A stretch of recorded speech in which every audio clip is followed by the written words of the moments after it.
Yo, baka yalo kono yalo, et oui, on se retrouve pour le résumé complet du chapitre 1132 de One Piece. Oui, petite pause déjeuner, voilà, je suis en télétravail, donc j'en profite vite, pas beaucoup de temps. Donc j'en profite pour lire directement le résumé complet de One Piece. Donc l'agent secret des États-Unis d'Amérique du Sud, il est là, toujours derrière Oda, en train de l'espionner, en train de nous reporter directement le résumé complet.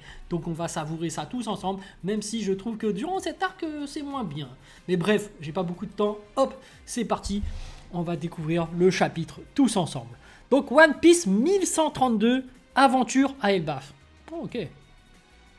Donc le chapitre commence là où le précédent s'est terminé. Nous voyons que le navire du Great Eyrick arrive au port d'Elbas. Un enfant sort pour accueillir le navire. C'est le même enfant qui était dans le bar avec Shanks dans le chapitre 1076. Le nom du gamin est Colon. Ah, Colon, ça dit quelque chose ça. C'est... Ils vont coloniser l'Inde ou... Bon bref. Non, Koyon.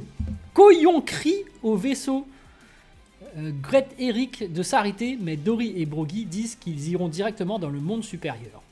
Koyon entre dans le bar et dit à la serveuse qu'il les suit parce qu'il veut rencontrer Luffy. Ensuite, nous voyons un flashback de Shanks parlant avec Koyon. Shanks qui dit « N'oublie pas ce nom, Luffy au chapeau de paille ». La dame du bar donne à Koyon de la nourriture pour lui et pour son père. Elle lui donne aussi de la nourriture pour quelqu'un qui s'appelle Ripley. Puis Koyon quitte le bar. Le bateau du grand Eyrick s'approche d'un arc-en-ciel géant qui relie la mer et le deuxième niveau de l'arbre d'Elbaf. La route de l'arc-en-ciel a été créée par les géants sur le bateau. Ils ont peint l'arc-en-ciel avec du painter. Ok. Route arc-en-ciel, ça me fait penser à Mario Kart, mais bon, bref. Nous voyons une magnifique double page avec le bateau du Great Eyrick qui remonte la route de l'arc-en-ciel, tandis que le petit bateau de Ashruddin arrive et vient les saluer et les rejoindre, avec Ashruddin et Saint-Ansen sur le bateau.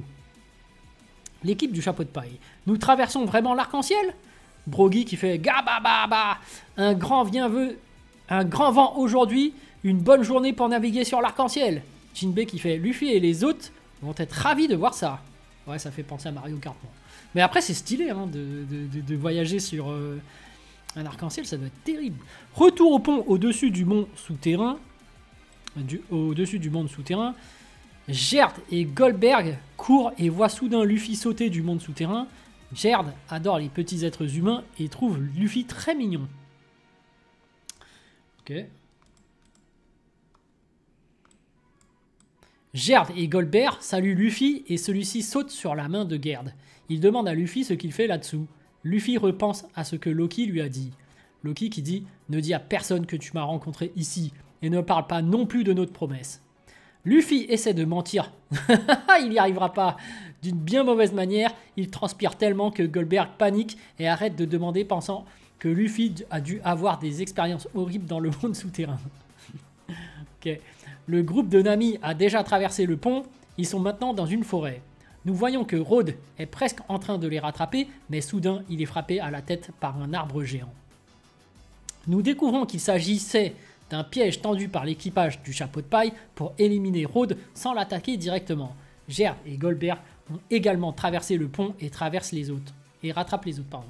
Sanji qui dit « Très bien, allons-y, j'ai aussi hâte de voir cette terre des géants. » Rhodes qui dit « Soyez maudits, vous minuscules humains. » Gerd qui dit « Le voilà. Regardez, l'équipe du chapeau de paille est aussi avec lui. » Rhodes qui fait « Cette voix, Gerd, Tasso. » Gerd et Goldberg frappent Rhodes avec leurs armes. La position d'attaque... Attendez. La position d'attaque... Ouais, j'arrive pas à me bouger là. Oui, c'est comme ça. Oui, voilà. La position d'attaque de Gerd et Goldberg est similaire à celle de Dory et Brogy lorsqu'ils utilisent l'attaque Hakoku, mais Gerd et Goldberg utilisent des attaques normales. Gerd et Goldberg qui disent « Arrête-toi là, Rhodes, espèce de fou !» Et Rhodes qui fait Ouah !» Le groupe de Luffy et Nami est à nouveau réuni. Ils sont maintenant au deuxième. Le navire Great Eyrick et le navire Ashruddin atteignent le village en empruntant la route arc-en-ciel. Dory et Brogy expliquent qu'elles passent à 3 niveaux différents.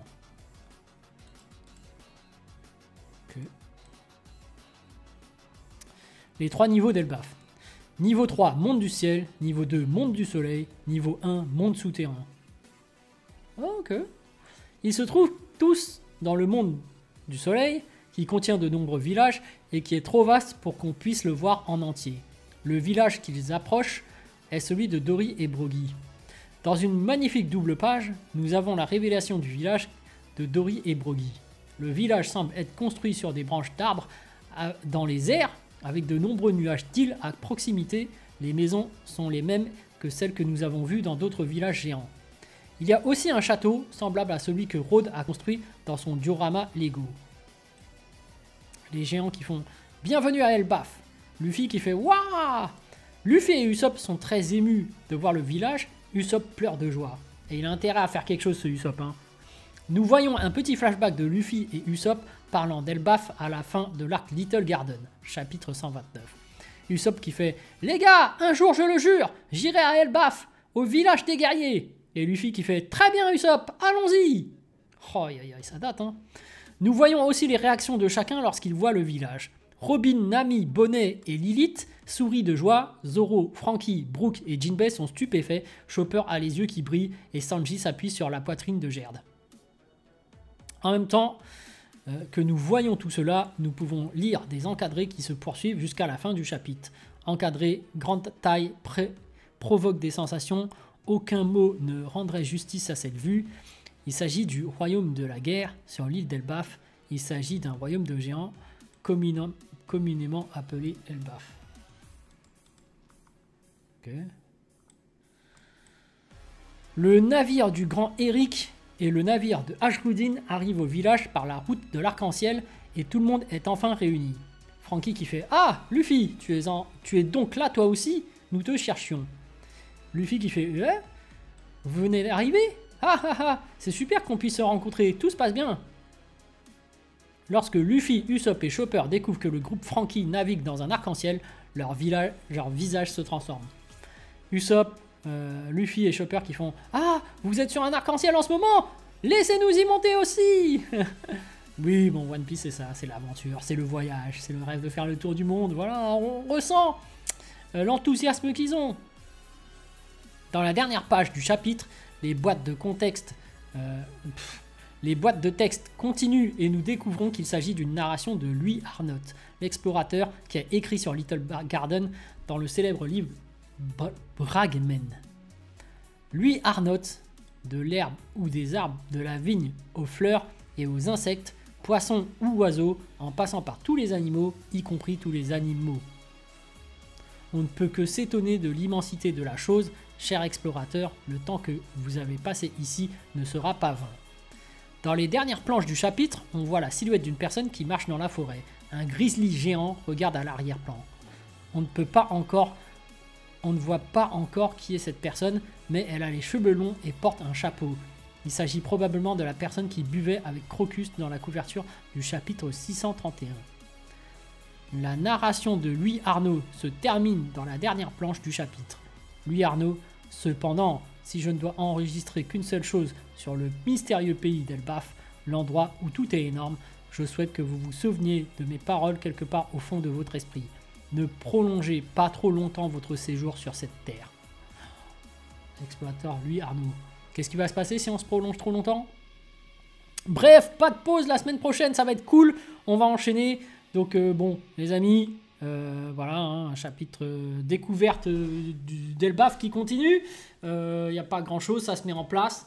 Voilà, tout un lore qui se développe. Maintenant, on apprend qu'il y a 3 mondes. Enfin bref, moi j'ai hâte de voir la suite. J'espère qu'il y aura plus de péripéties.